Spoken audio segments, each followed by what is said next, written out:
kula Ibu Erna. Nah, dina iki pelajaran basa Jawa ngenani bab serat Wedotama pupuh pangkur utawi kembang pangkur. Sumangga dipun semak video uga PPT iki.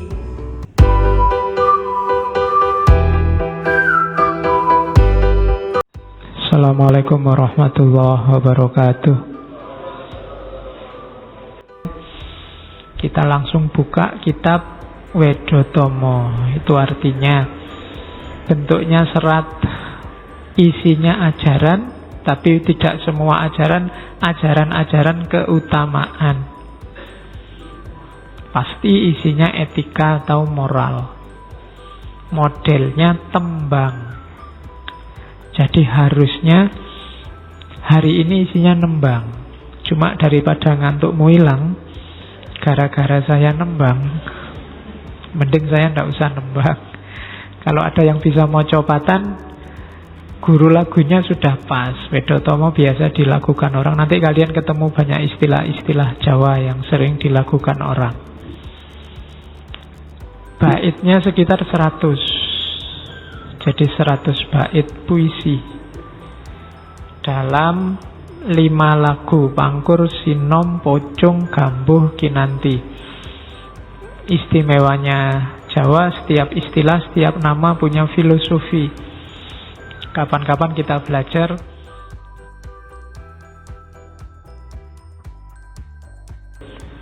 Jadi mingkar mingkuring angkara.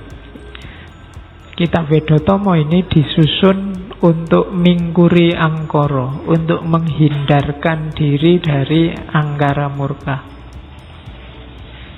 Tidak ada orang yang suka angkara murka. Bahkan orang yang melakukan angkara murka itu kadang-kadang dia tidak sadar kalau dia melakukan angkara murka. Hitler itu waktu melakukan pembantaian habis-habisan, dia tidak merasa kalau dia angkara murka. Dia merasa sedang menegakkan kejayaan bangsanya. Maka di serat ini ditegaskan sejak awal bahwa kita butuh pedoman untuk menghindari angkara murka, menghindari kejelekan, menghindari kejahatan. Tidak menanggulangi. Kalau menanggulangi itu bahaya. Menanggulangi itu berarti kita harus ngalami dulu kejahatan itu dan efeknya besar. Maka ayo dipingkuri dulu, kita cegah. Sebab ingin mendidik putra akarono karenan mardisiwi. Berarti ini mendidik putra-putra kita untuk menghindar dari kejahatan, kejelekan. Sinawung resmine kidung dalam bentuk keindahan syair. Sinubo sinukarto dihias agar tampak indah. Menasehati, ngasih tahu kebaikan itu indah. Maka mengasih tahunya juga harus dengan jalan yang indah. Jangan sampai orang lari dari kebaikan hanya gara-gara kita salah caranya ngasih tahu. Orangnya mangkel duluan, marah duluan, karena kita menyampaikannya tidak indah. Kadang lihat wajahnya aja kita sudah males, apalagi mendengarkan suaranya, apalagi nyampe ke pesannya. Maka lakukan dengan indah. Kenapa? Karena yang disentuh adalah jiwa. Agar menumbuhkan jiwa dan ilmu yang luhur,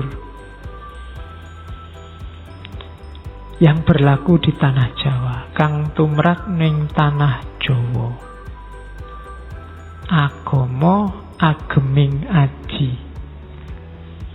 Agama itu adalah pegangannya raja, atau agama itu adalah baju kemuliaan.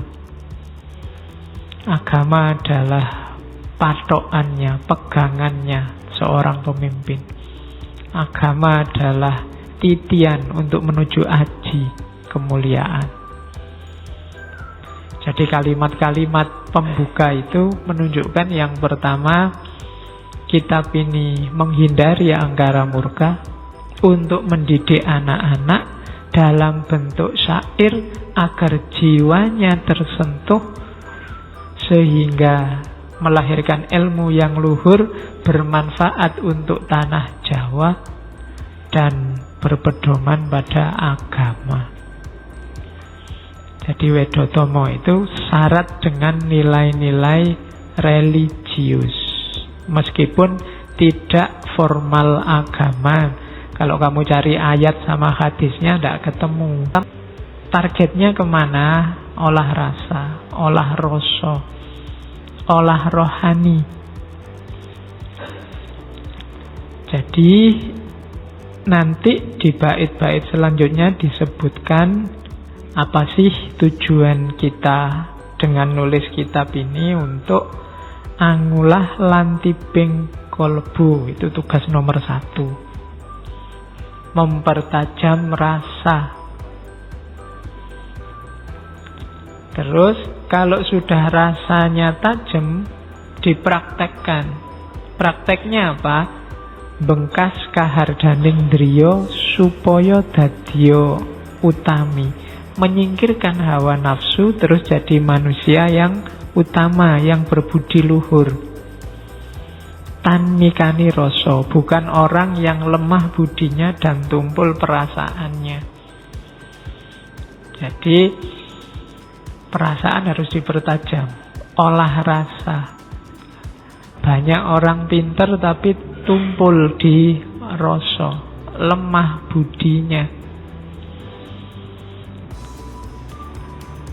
Kemudian karena itu, jadi kalau orang sudah perasaannya tajam, bisa menyingkirkan hawa nafsu, kemudian rasanya tidak tumpul lagi, maka hidupnya jadi indah. Cirinya apa? Wus sengsem reh ngasamun, terpesona kehidupan rohani. Nah, ini coba dicek kita sendiri ya, mana yang lebih menarik bagimu, kejayaan lahiriah atau ketentraman rohani, kebahagiaan rohani. Itu tinggal milih. Kalau kamu kesengsem kehidupan rohani, berarti kamu on the right track. Kesengsem kehidupan rohani itu bukan berarti kehidupan jasmaninya mbok cuekin, enggak. Tapi apapun yang kamu miliki diarahkan untuk ketentraman batin, kehidupan rohaniah. Kalau kamu sudah masuk ke batin, masuk ke dalam, di sana kamu akan ketemu hakikatnya hidup. Tapi kalau kamu tidak kesengsem dengan yang rohani, gerakanmu mesti keluar. Dan kalau kamu bergerak keluar, kamu mesti yang kamu kejar materi. Dan materi itu tidak akan memuaskan dahagamu, tidak akan ada batasnya. Seneng hari ini, sebentar lagi bisa tidak seneng lagi.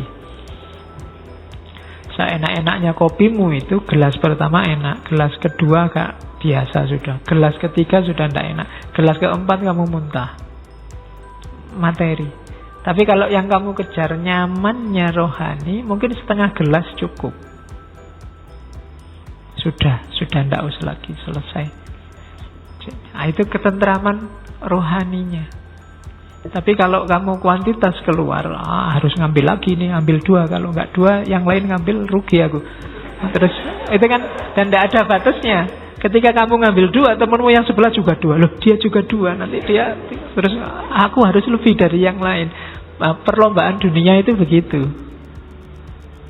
Maka cirinya, gerakanmu sudah on the right track, kamu kesengsem kehidupan rohani, kamu jatuh cinta dengan dunia rohani. Itu pentingnya olah rasa. Dan nanti di bait selanjutnya ada istilah orang yang kesengsem dengan dunia rohani itu apa? Dia tidak akan marah, dia akan dengan senang hati meskipun dianggap bodoh. Bunga ingaran cubluk sugeng tias yang den ino, tetap gembira meskipun dihina. Ini berat. Orang yang mengalami kebahagiaan rohani itu dianggap bodoh juga senang-senang aja, dihina juga gembira-gembira saja. Oh, itu susah. Jangankan dihina, kamu dikomentari agak nyinyir dikit aja kan marahmu luar biasa.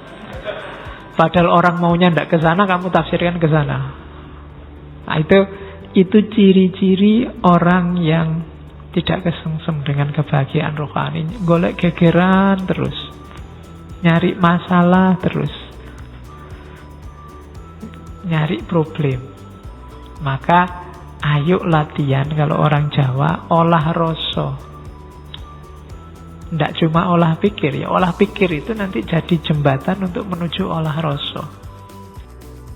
Nah, gue mau video ugo PPT ngenani bab tembang pangkur. Mugi-mugi saged bantu awakmu kanggo nyinaoni bab tembang pangkur. Sugeng injing para siswa, sugeng pepanggihan malih minggu ngajeng. Wassalamualaikum warahmatullahi wabarakatuh.